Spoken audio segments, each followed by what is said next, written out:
Every generation thinks that theirs is busier than the one before.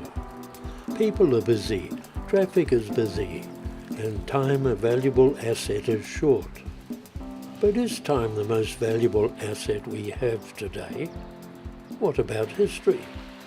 And what about our heritage? Surely this is the foundation of what we have today and what we are. Because whether you live in Hawke's Bay or not, the past is vitally important. After all, it's that which has shaped and influenced you to become what you are today. Memories of the past that need to be protected. And here at Stonycroft, the home of Hawke's Bay's Knowledge Bank, memorabilia offering insight into Hawke's Bay's past is being converted into digital files, backed up, safeguarded, protected for the future. A wealth of data reflecting the lives and times of people whose families have set aside in old shoe boxes, sideboard drawers, on shelves, in cupboards, under the bed, gatherings of home movies, of photos, newspaper clippings and letters, and numerous other bits and pieces. Kept but not often looked at, held on to, yet not protected against damage from dust, fire, mould, aging, and one's own forgetfulness, all reflecting how things were and how things developed. Stonycroft was completed in 1875, an example of an early run-holder's townhouse, typical of the lifestyle of Hawke's Bay landed families and described as Victorian Carpenter Gothic in style. When, in 1931, the Hawke's Bay earthquake struck, Stonycroft managed fairly well, with very little damage, and during its 130 years of life, it hasn't been altered in any significant way, so remains a fine example of times past. It has, though, gone through various phases, and historic photos allow us to share its growth.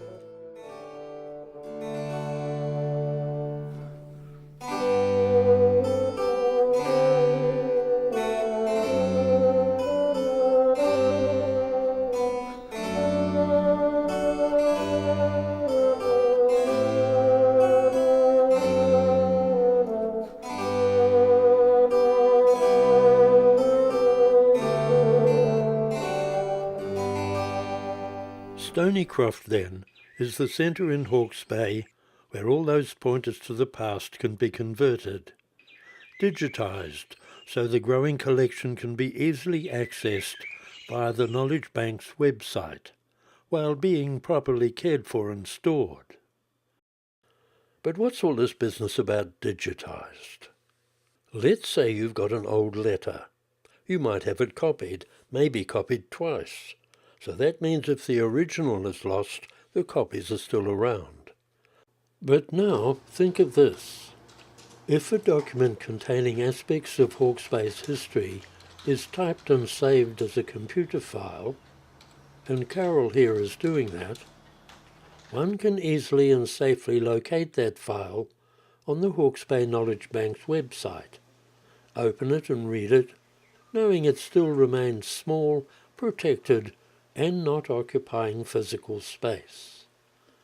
Digital preservation is the way to go.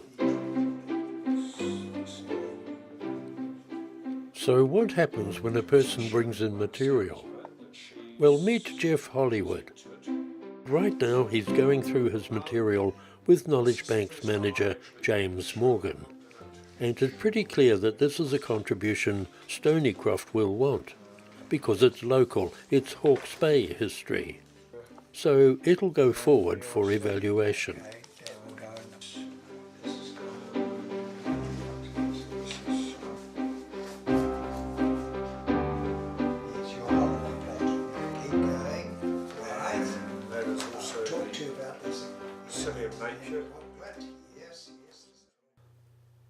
Once the evaluation team have the contribution, they make sure it's relevant to the history of Hawke's Bay.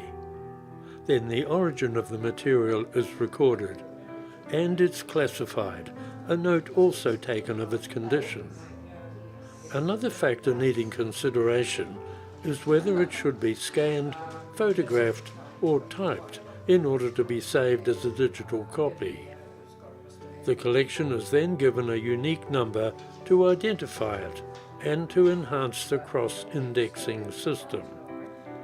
But the essential attribute is whether it's a piece of Hawke's Bay history. If it is, the Knowledge Bank wants it. History easily accessible through the Hawke's Bay Knowledge Bank's website. Hawke's Bay is quite fortunate in having its own professional archivist. And here he is, Chris Johnson, and his view is that there are whole collections of privately held material out there somewhere, needing to be scanned or digitally photographed and held as a regional collection. Overall, the idea is to have each offering considered a project, looked after by a given person. It is, though, a process which is handled sensitively.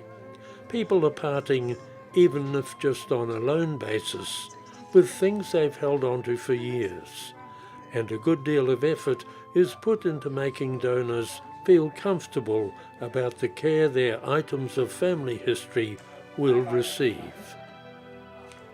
One of the evaluation team is Robin Warren, and Robin's family tree connects her to the long-time Hawke's Bay family business Warren's Bakery, and the kitchen at Stonycroft was the ideal place in which to set up items and information about Warren's from times past, and plenty of tips on table manners too.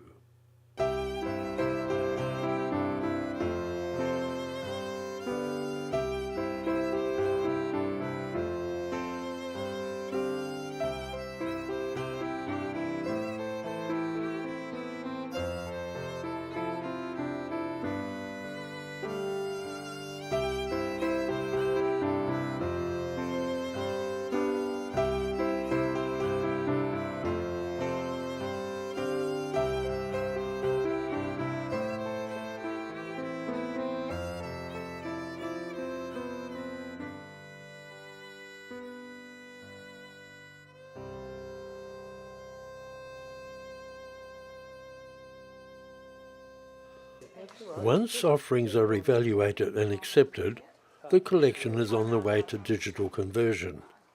If it's something needing to be typed, photographed or scanned, that means upstairs in the capture studio. It's here that volunteers spend hours carefully and accurately typing from the loaned or given contributions, or scanning material, saving the result as a digital computer file, with copies backed up at safe points around New Zealand.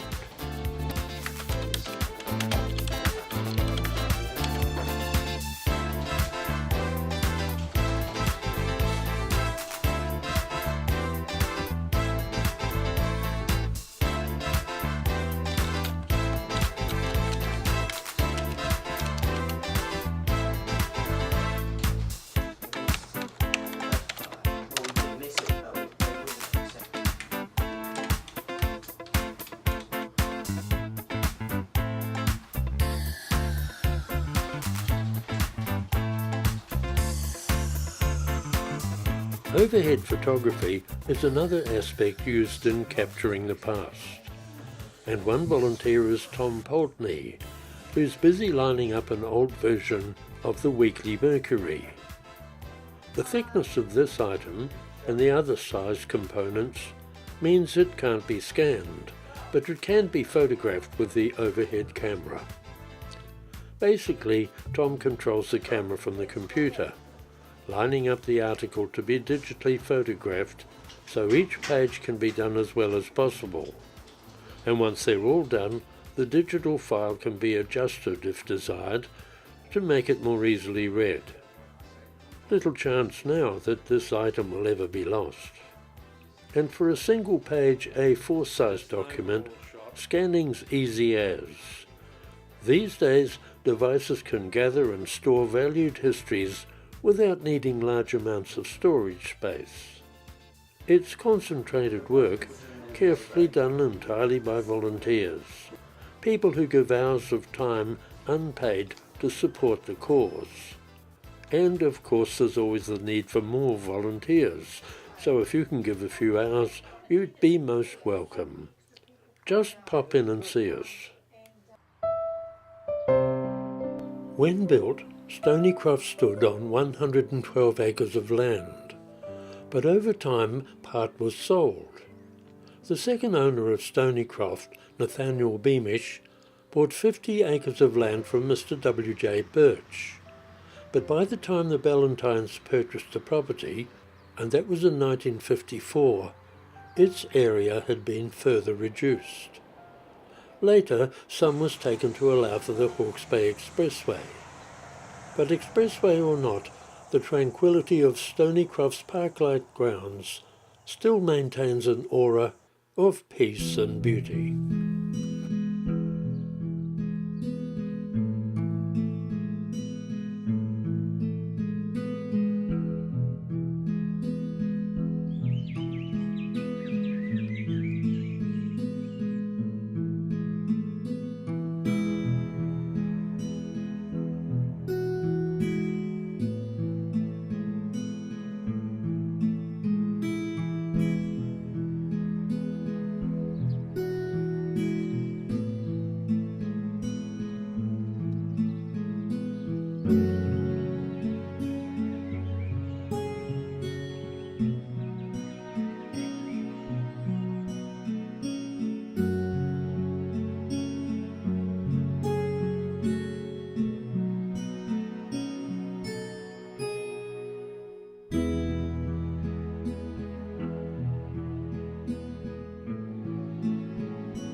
Cemeteries are also quiet and peaceful, reminding us that no one lasts forever. And one of the most common regrets people express is that they had not recorded Grandad telling of the old days.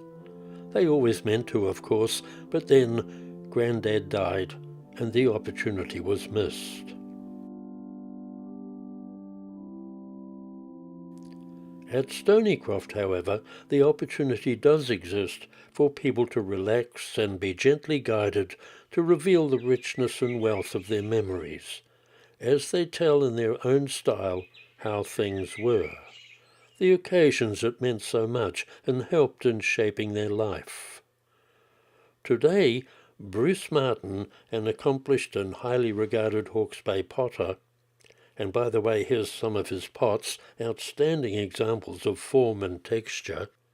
Now retired from the heat of the kiln, Bruce is being guided through a recording session by noted broadcaster Hugh Chappell. With me today is Bruce Martin from Kamaka Pottery, or Kamaka Pottery, depending on your pronunciation. Bruce has been a potter for many, many years, and today we're going to try and capture some of the history of his work and why, in fact, he decided to set up a pottery in Hawke's Bay. Bruce, Kamaka Pottery...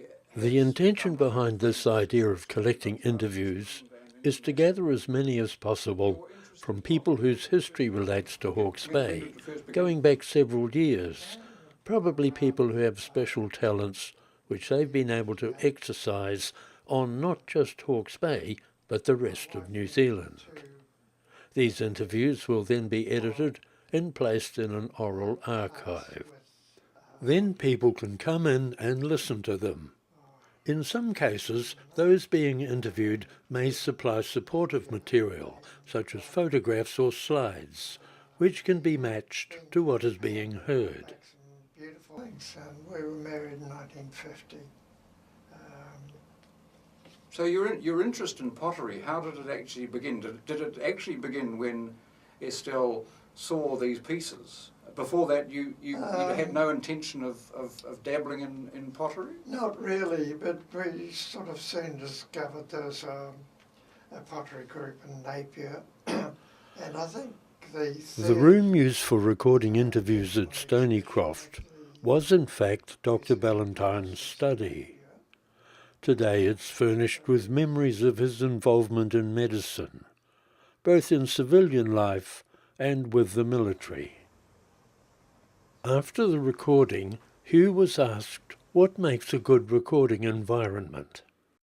A good recording environment really needs to be pretty relaxing and also have what's technically known as a dead acoustic. Now that really means, in simple terms, being soundproof with no echoes. It means having carpeted floors, good wall coverings that avoid reflecting sound, heavy drapes, and of course pretty professional equipment, so a decent microphone and recording gear. The recorded material, in its native or raw form, is backed up to several points around New Zealand, so all material is secure and safeguarded. In a house as large as Stonycroft, there's plenty of space to suit its modern-day needs. The former drawing room is ideal for film and slide presentations, talks and small functions. And here, Diane Sy is taking the users of the Legacy Family Tree program through the ins and outs of the software. And, as one might expect, there's a research room, a quiet place where one can get away from distractions and spend time investigating the history of a great many aspects of Hawke's Bay life. And there's a public room, where people can search and view data in their own time, helpful for those without a computer at home. A room with other tidbits of history of Hawke's Bay.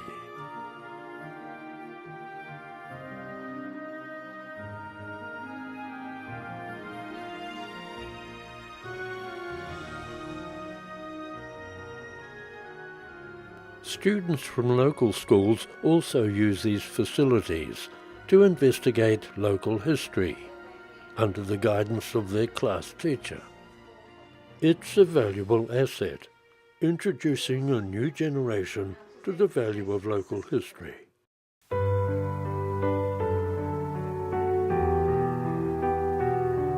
Stonycroft is one of Hawke's Bay's oldest houses, now owned by the Hastings District Council, and a great deal of thanks must go to the council for buying the property and taking on the continuing job of caring for Stonycroft's exterior. As well, there is the commitment to maintain the grounds, historic trees and gardens, and one of the council's jobs was to redesign the garden area and pergola, putting in place a bricked pathway which has made this significant site an attractive asset to be enjoyed by visitors and the people of Hawke's Bay. Today, the restored homestead is leased by the Hawke's Bay Digital Archives Trust, a charitable non-profit organisation trading as the Hawke's Bay Knowledge Bank, gathering the history of Hawke's Bay, and Stonycroft positively glowing in its newly restored splendour and wonderful park-like grounds, open for all to enjoy.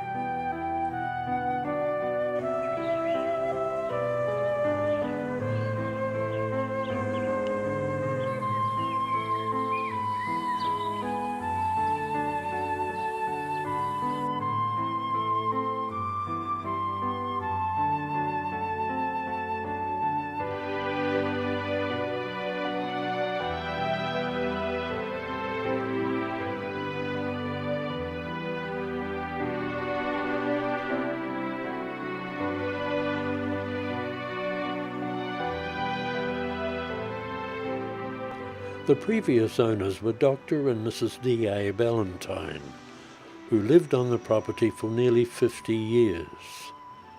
The house had been given Category 2 designation under the Historic Places Act in 1993, and Mrs. Ballantyne in her later years became concerned as to the future of her house. 2 years later, a covenant was drawn up between the New Zealand Historic Places Trust and Mrs. Ballantyne to bind future owners to a commitment not to damage or alter the property, nor allow detrimental activity, and that the New Zealand Historic Places Trust must approve alterations and restorations. Then, in 2012, the Hawke's Bay Digital Archives Trust faithfully restored the interior of the homestead, raising the funding and carrying out the bulk of the work. The first owner of Stonycroft was William J. Birch, and he owned the property for 15 years from 1874. William Birch and his brother farmed Erefon Station, seen today by all those who travel to Taihape on the road linking it with Hastings. The name spelled backwards almost gives the word nowhere. And in 1874, when access was only by pack horse, it might well have seemed like that. In fact, even when the road was established, it was still a challenge. For those who could afford it, a house in town was a definite advantage, and once Stonycroft was finished, it became the newly married couple's town residence, where they raised their family. Other owners followed, and the last were Dr. and Mrs. D.A. Ballantyne, who owned Stonycroft from 1954 to 2001. Sybil Joyce Ballantyne outlived her husband by quite a time, and she became particularly concerned that Stonycroft should be preserved. After all, it was part of the social history of Hastings, being one of the original old homesteads in the region, with all chattels inside basically as they had been for many years. So the Hastings District Council became the building's owner, the Hawke's Bay Digital Archives Trust the lessee, and the building used to gather in digital form a huge and growing history of Hawke's Bay. And as the information coming into the knowledge bank accrues, so day by day, week by week, year by year, does the value and importance of the knowledge bank. It's a resource which shows not only where Hawke's Bay has been, but where it's going.